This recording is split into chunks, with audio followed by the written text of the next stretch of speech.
Welcome back to Andersen Acres. I'm inside today because a bunch of people have asked me to talk about the different rabbit breeds you might have on your farm, like I do with the chicken breeds.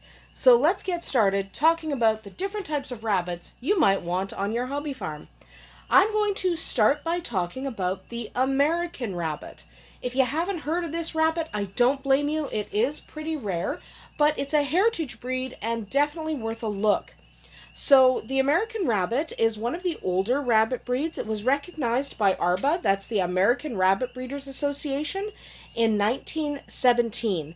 It's known for its really docile, good temperament. It's a happy rabbit. They make really good mothers, so typically with these rabbits, they don't really need a lot of help from you if you are breeding them. They kind of just handle it on their own.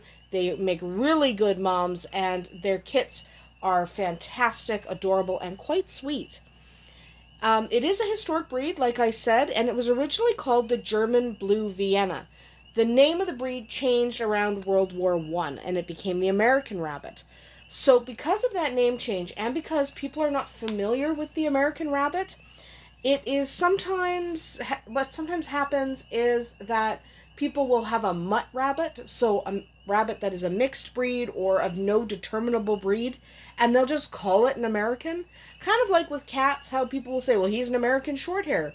Well, no, not really, not unless that is technically his breed. You can't just take a cat or a rabbit and label it American and move on with your day. The American Rabbit is a recognized breed of historical significance, and you can't just take an average rabbit and say, hey, this is American. They have to be pedigreed. If you're showing them, you end up registering them with ARBA. They have to meet standard of perfection. These are not mutts. These are gorgeous rabbits that I wouldn't mind having on my farm, except I raise Rexes, and how many rabbits that can be used for meat do I really need on the farm?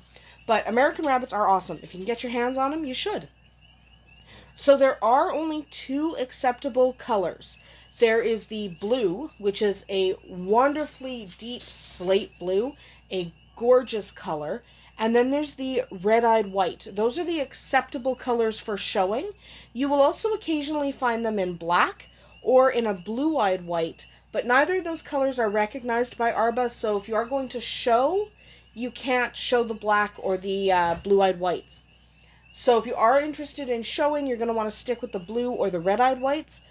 And if you're just interested in them as a pet or a meat rabbit, then it really doesn't matter what color they are.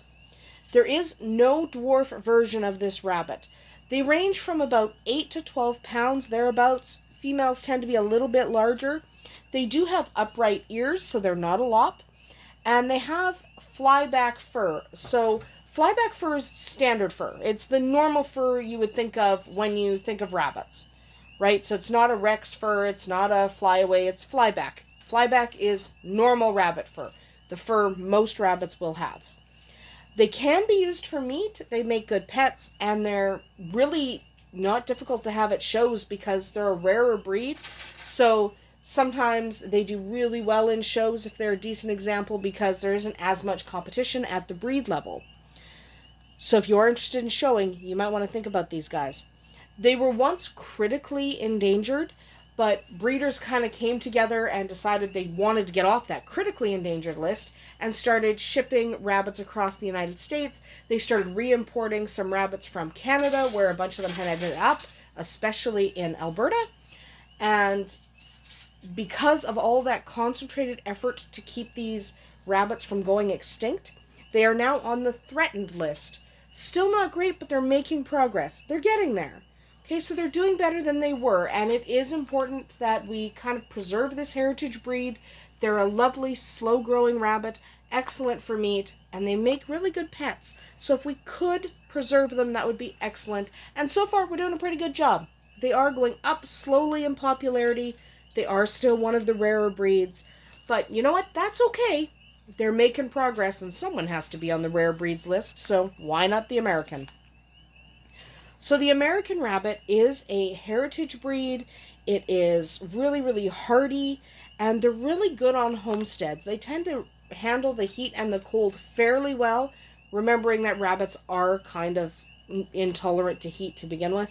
So If you get really, really hot, they're going to have the same effects as other breeds, but they do tend to manage the weather a little bit better than some of the more exotic breeds because they were bred and created in North America, so they are a little bit better at handling the various temperature swings in North America.